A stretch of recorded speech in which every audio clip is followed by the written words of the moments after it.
Family Guy is no stranger to controversy, so today we're gonna go over some of the times the show angered, disgusted, and made people wish it never came back from that second cancellation. Starting with Fahrenheit 451, which managed to annoy people from both sides of the political aisle over the portrayal of their views.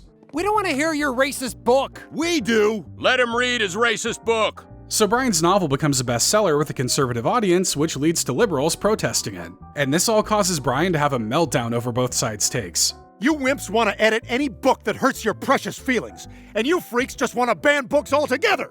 Yeah, they should all go with the third option. Not reading books at all because movies are better. But both sides of the political aisle actually took issue with the episode, mostly for how it simplified their beliefs and issues to form weak commentary on free speech. There's a reason why this episode is not only one of the lowest rated of season 23, but one of the lowest rated episodes of the entire series. Not everybody likes satire, but nobody likes bad satire. And nobody likes their religion being mocked, which is what happened in the 2,000-year-old virgin, where Jesus was portrayed as a sleazy dirtbag who lied about still having his V card to sleep with people's wives. Jesus, we are gonna help you lose your virginity. So the episode revolves around Peter deciding to help Jesus finally get laid for his birthday, only Jesus has quite the request for Peter. You want to lose your virginity to Lois? No way! Hey, faith is all about sacrifice. Maybe if he's lucky, he'll even let Peter sit in the faith chair. But while Peter is somewhat okay with this at first, he completely changes his tune once he discovers Jesus' true intentions. Jesus ain't no He did the same thing to me last Christmas. He what? Yeah, turns out this is just how Jesus likes to spend his Christmases. And I mean, are you not gonna trust Jesus? Obviously, this episode did not sit well with Christians who saw this as the show mocking their religious figure. And while Family Guy had poked fun at the Son of God before in episodes like Season 7's I Dream of Jesus, it at least ended with Jesus learning a lesson about maturity. In this episode, he kinda just brushes the whole thing off as a sin for thee but not for me. This holiest of days is about appreciating our loved ones. It's not hard to see why this was controversial, but you can't really call it surprising. Watching Family Guy and getting shocked by religious jokes is like putting your hand on a hot stove and being surprised it burns. But Jesus' dad was in the firing line next, as the depiction of God in the courtship of Stewie's father was found to be distasteful by some Christians. Can I come live with you and Janet for a while? Oh, wow, kiddo. I'd love that, but I don't know if now is the best time. So this episode was one of many instances where God was portrayed in a less than positive light in the show. The series was a constant target of the PTC, the Parents Television Council, which took issue with the way God was often portrayed in the show. Are you telling me Janet isn't in the Bible? Well, she should have been. I bet The Adventures of God's Girlfriend would have made for an interesting book. Ah, come on, baby, it's my birthday. No. But the show almost took an interesting approach to a Michael J. Fox joke in Teagues for Two, pretending it was taking the high road before quickly deciding to drive straight off that road. You only have 2 white shirts? Well, I had a third one, but it got ruined at that wine tasting at Michael J. Fox's house. So the beginning of this episode sets up for a cutaway that would poke fun at the actor's Parkinson's disease, which causes unwanted body tremors. But the show seemingly decides to have a little class and goes against showing it. But don't worry, Peter still describes what happened. What with all the shaking, he spilled his wine all over my shirt, and my shirt was ruined. Well, look at the maturity on display here. It shows a lot of growth at a show like... Wait, I'm receiving word that they just showed the cutaway anyway. I really like the finish on this Shiraz. Son of a bitch, what is your problem? Yeah, we didn't think Family Guy had clearance to drive on the high road anyhow. This isn't the only time the show has poked fun at Fox's disease, but this one was probably the saddest. Fox is such a beloved actor that it kinda rubbed people the wrong way to see his disorder so heartlessly mocked. And as a fellow wine connoisseur, I just hate to see a good glass of wine go to waste. And the show wouldn't waste time in taking a jab at Bill Cosby and Peter's sister. We now return to The Cosby Show, knowing what we know now. So this brief gag recreates the intro to The Cosby Show, only this time with all the female characters seemingly passed out. Obviously, this is in reference to the decades of allegations against Bill Cosby for drugging and assaulting multiple women. The allegations would resurface and continue in 2014, and with this episode being written around that time, this was still pretty fresh news. Not even fictional characters or company logos are apparently safe either. With Cosby's trial happening around the same time as this episode's airing, this was still a pretty fresh wound that the world hadn't even begun to heal from, and a harsh way to illustrate such a dark event. And the show decided to illustrate what one of Hollywood's most infamous predators was capable of in Bry Robot. Minions 3? Yeah, in this one, Gru has been replaced by Harvey Weinstein. So this leads into a cutaway featuring disgraced Hollywood producer Harvey Weinstein getting a little too aggressive with a minion. The year before this episode, Weinstein was arrested and tried over a lengthy list of allegations, so this was still fresh in everyone's mind. The show made the right move, portraying the man in a negative light, but did they have to do it in a way that kinda made everyone feel gross? I don't like these yellow beans as much as the next guy, but did they really deserve this? You know what to touch. Banana! And the show would touch on politics in Bend or Blockbuster, where they portrayed and accused MAGA of being a cult-like movement. Hello, we're from the Northeast. So while on their way to find the last standing Blockbuster, the Griffins take a trip to the South, where they are flocked by a swarm of red-hatted people. Trump! Trump! Trump! Trump! Trump! Trump! I wonder who these guys voted for. Obviously, this managed to annoy some people in the MAGA movement who felt tired of constantly being targeted by the show on multiple occasions. Which, fair enough. I mean, what else are they supposed to watch? Mr. Bertram? The new norm? But the ending of Peter Griffin, husband, father, brother would solidify Quagmire's status as a creep as the norm. You sicken me! I'm not gonna hurt you. I'm not gonna hurt you. So at the end of this episode, Stewie takes over the school's cheerleading squad by incapacitating its leader, but things don't work out too well for him in the end. Now there's a large hunting knife under each one of your seats. On my command, I want you to... Gotta work on those cheers, Stewie. I don't even think you were teeing up for a rhyme there. But after all this is done, Stewie forgets about his captive in the bathroom. But don't worry, a well-meaning adult has got her. Dear Diary, jackpot. Yeah, there aren't too many good outcomes that can come from this. The fact that the girl is a high schooler makes it infinitely worse. Making one of the show's most iconic characters so brazenly a predator is certainly a choice, one the show decided to keep sticking to as time went on. Something tells me Cindy might want to retire from asking the audience for certain letters from now on. Give me a D! Alright, that's enough of that. But Stewie would be at the center of a brief sequence of text with dark implications in Pawtucket Pat. But before we begin, I'm just going to use the park bathroom at night. Stewie, no! So this scene sees Stewie emerge from the bathroom with a lollipop, only for text to appear that clarifies he's imagining it as a coping mechanism because he just got assaulted. Even if the lollipop was real, what are you doing eating one you found in the bathroom? He's about to be filled with more diseases than the CDC. That's great, bud. And to make matters worse, we get text that reveals Brian is playing along. But not to soften the mental damage Stewie just endured, but because he's too lazy to want to address it. This is a pretty dark joke, and the fact that it happens to a baby made it even more unsettling for viewers. Why couldn't they have just kept this episode non-controversial and just stuck to its plot about removing statues of people after finding out they were racist? How dare you! Juice will not replace us! Juice will not replace us! And Family Guy would stick it to TV censors and 8 simple rules for buying my teenage daughter, with one of the show's most iconic scenes also solidifying it as one of the grossest shows on network television. Now, whoever goes the longest without puking gets the last piece of pie in the fridge. So this scene involving chugging Ipecac, a medicinal syrup once used to induce vomiting, goes about as cleanly and as easily to watch as you'd expect. That is some tasty stuff. That's from the bake sale that Lois was... Man, if the internet were around back then, this definitely would have been one of those challenges that sent a bunch of kids to the hospital. The Tide Pod challenge is just proof we've always been stupid. But this scene really pushed the limits of what could be shown on television and the limits of the audience's gag reflex. Turns out this is actually Alex Borstein's favorite scene across the entire series, the sicko.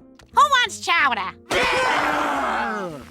But what also made everyone sick was how Quagmire ended up getting away with sleeping with a minor and essentially facing 0 consequences for it in Quagmire's mom. You drive a school bus? No, silly, I take the bus. I'm in high school. So Quagmire ends up getting arrested for this, only to blame his tendencies on his promiscuous mother. My misguided carnal instincts are the result of being raised by a sexual deviant. I think he could have just said my dog ate my homework and he would have gotten more sympathy. Quagmire's inability to take responsibility for his actions never really comes back to punish him either. In fact, it's that deviancy he complained about beforehand that gets him out of this jam. Let's just say some new DNA evidence was produced. And an impressive amount, I'd say. A lot of fans noticed how Quagmire goes unpunished for this whole ordeal. While it's true that he didn't realize the girl was underage at the time, his lack of regret over it kinda tells you everything you need to know. Look at us, being surprised that Quagmire of all people isn't trying to be a better person. But let me just send the pictures I took of her last night to all my friends. But people were still a little surprised at the plot of Con Heiress, which revolved around an old predator trying to seduce a young boy, and a man he thinks is a young boy. Hey there, Chris. You know, I've been looking for a muscly young fella to mow my lawn. So when Herbert mistakes Peter for a teenager, his newfound affection actually makes Chris jealous, and he and his dad begin to compete for Herbert's attention. Yeah, when it comes to Herbert and controversy, one can't exactly exist without the other. You always made the cookies with the large pill in the center for me. So while this isn't anything new for a Herbert-centric episode, it still managed to be quite uncomfortable for some with just how brazen the episode was, portraying predatory behavior for laughs. That was always Herbert's shtick, but when you start talking about drugged cookies and spiked Kool-Aid, there's only so many laughs to be had. You're seeming kinda cocky, and I hate cocky. Boo, cocky! But it's hard to have a laugh with the disgusting whale forklift cutaway in Peter's Problems. You're not gonna believe this. Peter, we've been over this. You're not allowed to say that unless there's a forklift outside. So Peter becomes forklift certified, and just like an introvert discovering a new TV show, he's ready to make it his entire personality. Afternoon, ma'am. Afternoon to you, normal sir. No one can tell. But there's one scene where he tries to save a beached whale, and I mean, you probably know how that goes. Crazy thing is, that whale used to be my neighbor, but he always left his seaweed clippings on my side of the yard, so... He needs to get back in the water or he'll die! Don't think we can show most of what happens, but let's just say he does get the whale back in the water. You know, just sans his jaw and most of his organs. This is one of those gratuitous scenes of violence that turned a lot of people off from the show. Nobody likes seeing animals get hurt, especially if the following scene doesn't involve Peter getting beaten to death by the whale's family.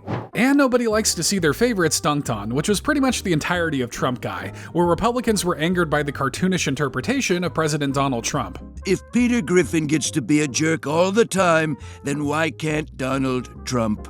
So this episode features a heavily caricatured version of Donald Trump who comes to blows with Peter after the Don makes a move on Meg. Mr. President, please. I'm not interested. You'll regret this. Now, Family Guy mocking the president isn't exactly a new concept. The show's done this since the beginning. From Bill Clinton... Liberal chubby chaser! Oh, well, if you can't laugh at yourself. To George Bush, the show has poked fun at each sitting president in one way or another. You gotta come down and deal with this. Don't make me do stuff.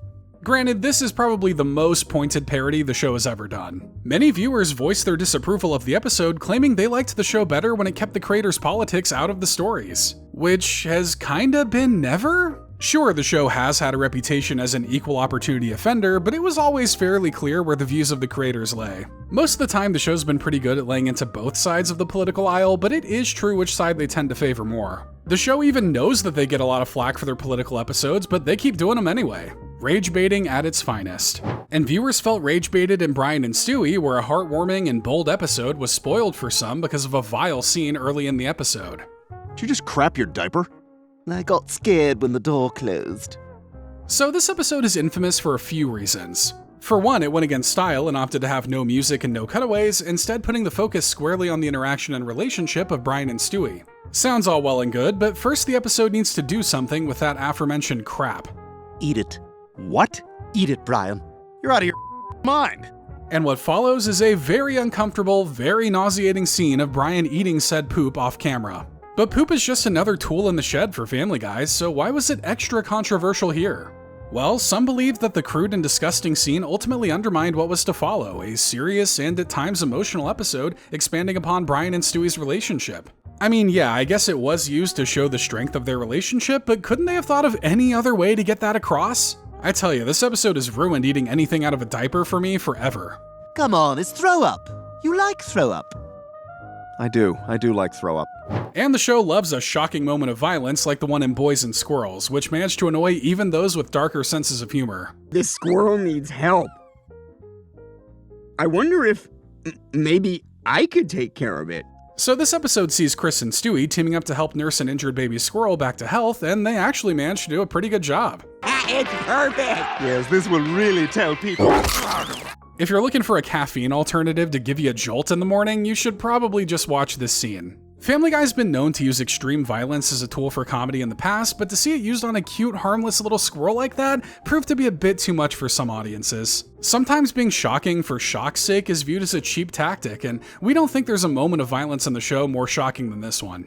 And the show would continue to shock viewers with a disgusting episode with a ton of herpes imagery and Herpy the Love Sore. You gave me herpes! What? What are you talking about? When we swapped blood! Look at my lip! So as you can probably tell, Brian gave Stewie herpes, which means we get to enjoy a good portion of this 20-minute episode having to look at it. Look, HSV is incredibly common and we shouldn't judge anybody who suffers from it, but man, do we really need to see this in a funny baby and dog-centered episode? Oh my god, look at you! You're more herpes than dog! And it seems like a lot of other viewers felt the same way, as this episode is one of the lowest rated in the series, with most viewers agreeing that the concept is just way too gross to actually be funny. Couldn't they have just picked a funnier disease like autobrewery syndrome? How this show hasn't tackled that yet with Peter, I have no idea. Your mouth looks like the underside of a boat! But audiences found little funny about a child pregnancy episode like Stewie is Enceinte, one that just got grosser as it went on. We're pregnant! Oh my god! And in 18 years he's going to move away! So in an effort to get closer to Brian, Stewie builds a device to inseminate himself with Brian's DNA to get pregnant with their crimes against nature children. And if you think this episode plays it cool and tasteful with pregnancy, then how did you find this channel? Because this must be your first episode of Family Guy. Careful, don't get anything on the seats. Oh god, I think another one's coming! So while the show was already towing the line at the mere concept of a pregnant toddler, it then proceeded to deliver, no pun intended, one of the grossest sounding curbside births not seen since Men in Black. Maybe it sounded funny in theory, but in execution, it's one of the grossest episodes the series has put out to date. Yeah, the deaf one didn't hear Joe's lawnmower. Oh, that's really upsetting. And some were upset by the show's targeting of anti-vaccination rhetoric and hotshots. We were gonna get Stewie vaccinated, but now after our research, we're definitely not. So this episode revolves around Lois joining the anti-vax movement by refusing to get Stewie vaccinated and encouraging others to do the same. This eventually leads to an outbreak of measles that puts the entirety of Quahog under quarantine. Oh man, and this was 2016. If only they knew it was coming 4 years later. Your town is under quarantine. Until further notice, no one may enter or leave the city.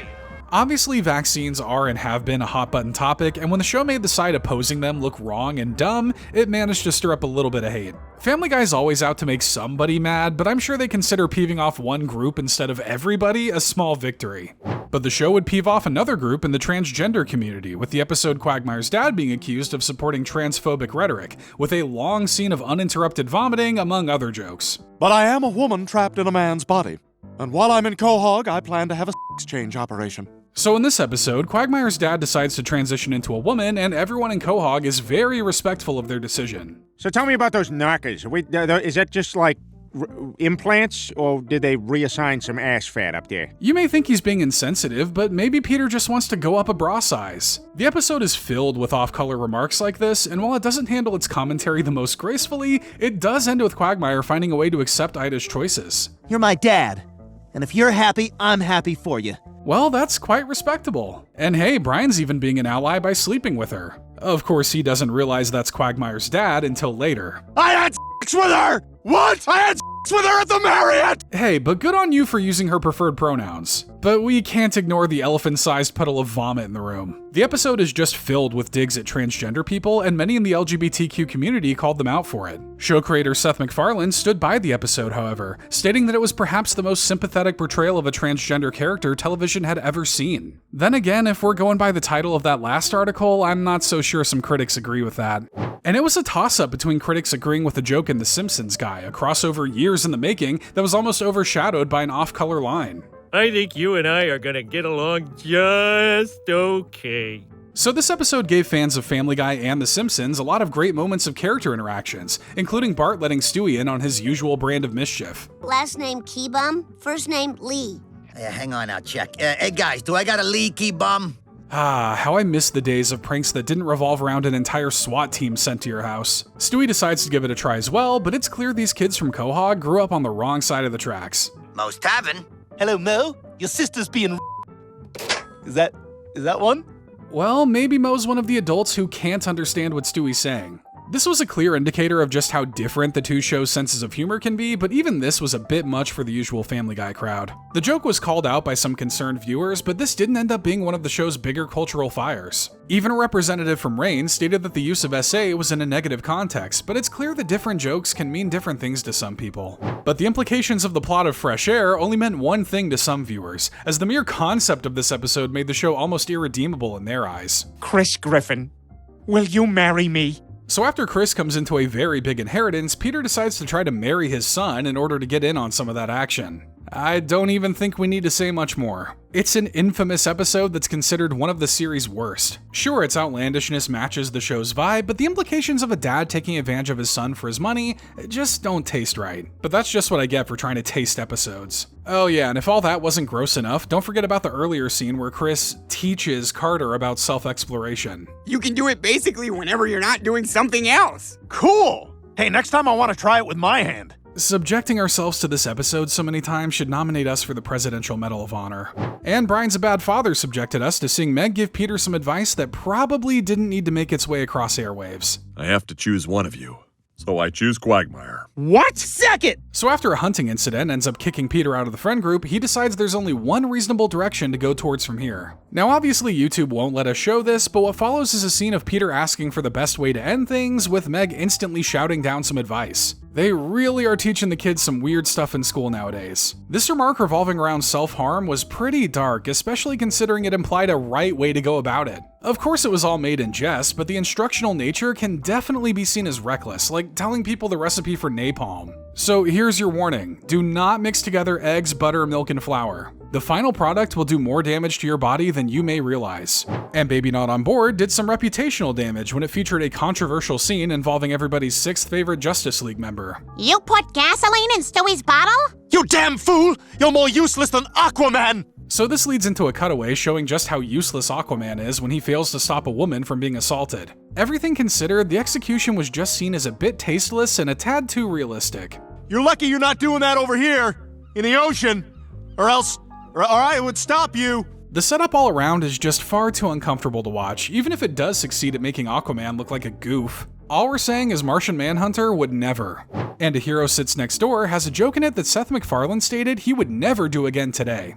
I got him. Oh, thank God. Take him out. No! So when Peter tries to stop a bank robbery to show up his new neighbor Joe, he accidentally gets mistaken for a robber and is almost shot by the police. Now in the streaming version of this episode, it just cuts to the next scene. But in the original version, the bullet from that shot finds a new target. It's a John F. Kennedy Pez dispenser. So this is an obvious reference to the killings of both John F. Kennedy and his brother Robert Kennedy, and an early sign of just how edgy the show could get. Apparently it's still considered pretty heavy to this day if it's still censored on Hulu and Disney+. Heck, even Seth MacFarlane regrets doing the joke, and this is the guy who gave us stuff like Prom Night Dumpster Baby. He could have just spun it and said he really didn't like Pez. After all, it does make it look like kids are popping pills. MacFarlane was simply thinking about the children. And executives were thinking about ethics when they decided to pull When You Wish Upon a Weinstein from broadcast for several years. She's saying I need a Jewish guy to handle my money. Peter, not every Jewish person is good with money. So the episode revolves around Peter thinking that all he needs to turn his financial situation around is a Jewish person. Enter Max Weinstein, who tries to teach Peter more about Judaism, only for Peter to take the obviously wrong idea from it all. I'm gonna make Chris Jewish. What are you talking about? He thinks if Chris is Jewish, he'll become smart. Well, at least he's using a positive stereotype. Thankfully, Peter eventually learns that there's no correlation between intelligence and religion. Besides, a person's religion is no guarantee of success. I see what you're saying.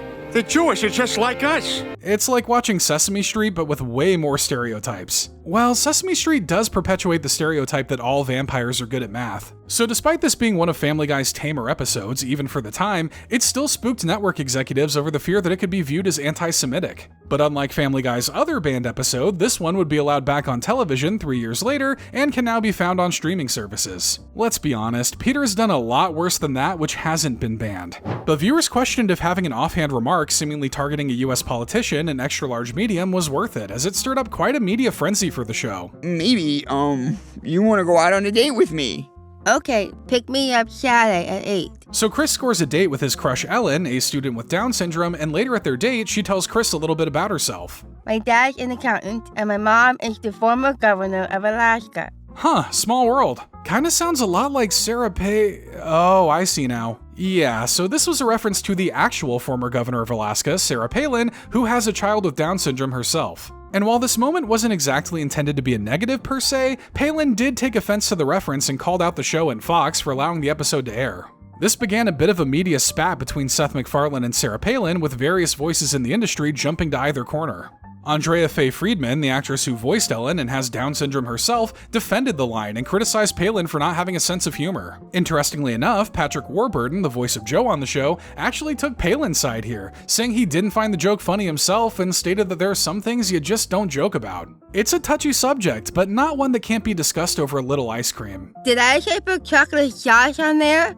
Do you hear me say put chocolate sauce on there? And touchy subjects like domestic abuse weren't exactly well received in the episode Screams of Silence, the story of Brenda Q. Can I put my nightgown back on? No, I'm not done drawing! So this episode sees Quagmire's sister Brenda and her abusive boyfriend Jeff coming to stay with him, leading to them witnessing a plethora of violent behavior from Jeff. I'm sorry, honey, I just wanted to see who was on Letterman. We're watching Leno, you bitch! Kinda feel like this Jeff guy just needs to get himself a Hummer. Then he can put all that anger towards the people on the road instead. The episode gets pretty dark, and not even some injections of comedy manage to make it any less uncomfortable. This is another example of Family Guy not being deemed as mature or sensitive enough to handle real-world topics like this. Publications like Showbiz Tonight and Vice echoed these sentiments, stating that a show that often made light of abuse towards women didn't have the capacity to suddenly champion against it in such a dramatic way.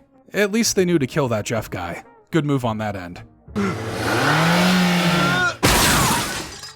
But Peter Asment may not have been a good move, as both the central plot and a children's musical at the beginning stirred up quite a bit of drama. Now get out of here, you Okay, can I keep the soda? So this episode revolves around Peter being harassed by his boss Angela at work while getting little sympathy from his family. It's not harassment if you like it. But I didn't like it. Yeah, I don't think most people who watched it liked it either. The whole thing is just kind of tone-deaf and uncomfortable to watch, amplified by the fact that the voice of Angela, Carrie Fisher, was an outspoken feminist voice who often advocated for causes that help women harmed by this kind of thing. And like many episodes, the seriousness of the situation just doesn't get conveyed well here. But believe it or not, this isn't even the most controversial part of this episode. Terri Schiavo is kind of alive-o. The episode's opening musical number about Terri Schiavo, a woman who fell into a permanent vegetative state and was the center of a lengthy legal battle over whether she should be taken off life support, was directly called out by Schiavo's brother and family. They saw the section as a jab at Schiavo's disability and death, leading to many demanding that Fox cancel Family Guy. But the show had been here before, and it would take a lot more than that to get this money train canceled.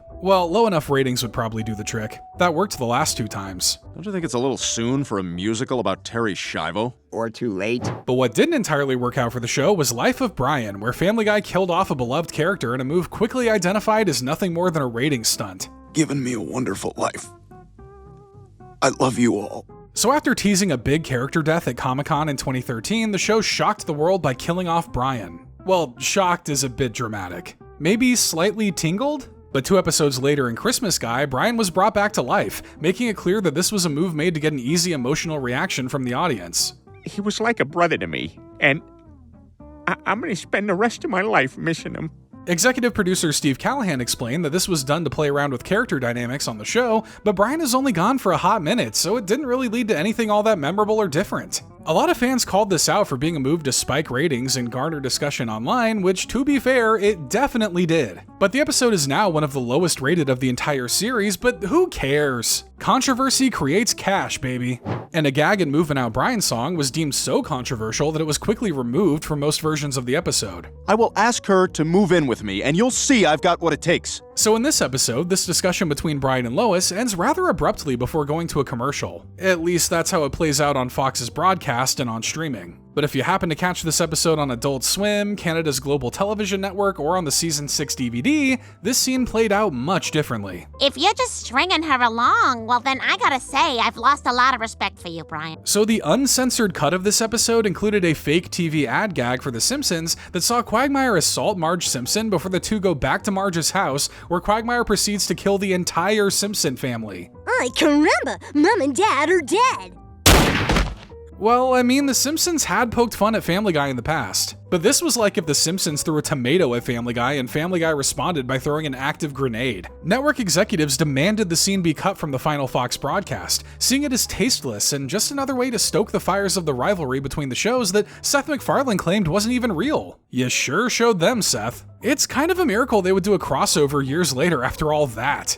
And the episode A Shot in the Dark remains infamous for its inspiration by real-life events and the timing of its release, which was blocked by 2 different tragedies. Mr. Griffin, you shot me! Oh my God! So Peter accidentally shoots Cleveland Jr. after mistaking him for a burglar trying to break into Cleveland's house, which gets Peter labeled as a racist across town. You wouldn't have fired that gun if he was white! That's not true. I'll shoot anybody. Joe, give me your gun. This episode was inspired by the fatal shooting of 17-year-old Trayvon Martin, a highly controversial event that sparked discussions about racial profiling and stand your ground laws across the country. Sounds like a light enough idea for Family Guy to cover, don't you think? Round up your family and get out or you're all gonna be sorry! So a lot of people, unsurprisingly, didn't exactly find Family Guy equipped to handle such a sensitive topic, but the controversy doesn't just stop there. The premiere of this episode actually had to be delayed twice because of 2 separate shootings that took place in the world. We're not saying this episode might be cursed, but we've got an exorcist on speed dial just in case. And you'll need a guy on speed dial to watch Partial Terms of Endearment, as it was never made available to watch on broadcast or streaming. We were wondering if you would be our surrogate. Oh my God. You want me to carry your child? So the episode revolves around Lois agreeing to be a surrogate mother for her friend, but when the would-be parents die in a car accident, they're left wondering what to do about the fetus. Well, you could have an abortion. There you go, Lois. We abort it. You might find this pretty shocking, but this is actually the usual quality of conversation at their dinner table. At breakfast, it's abortion, lunch is gun rights, and dinner's topped off with whether Star Wars or Star Trek is better. Don't you worry, unborn fetus child. I am here to save you and protect you. I have seen the light. So this episode decided to try to tackle the controversial topic, and at times it does manage to bring up valid points. But then again, when one side is being represented by Peter, you probably know which side the show's taking. I'm here to save the unborn. Once they get out of the they can go f*** themselves. Yeah, so because of the episode's controversial nature, the episode has the unique distinction of being the only episode in the entire series to never air in the United States. That includes its home network of Fox, its second home in Adult Swim, and its streaming hub of Hulu and now Disney+. Gotta keep them advertisers happy, I guess. But it's a heavy subject, and as Family Guy has shown in the past, maybe they aren't the best ones to tackle said subjects. But if you enjoy us tackling Family Guy moments, be sure to leave a like if you enjoyed this video, and make sure to subscribe to the channel if you haven't already.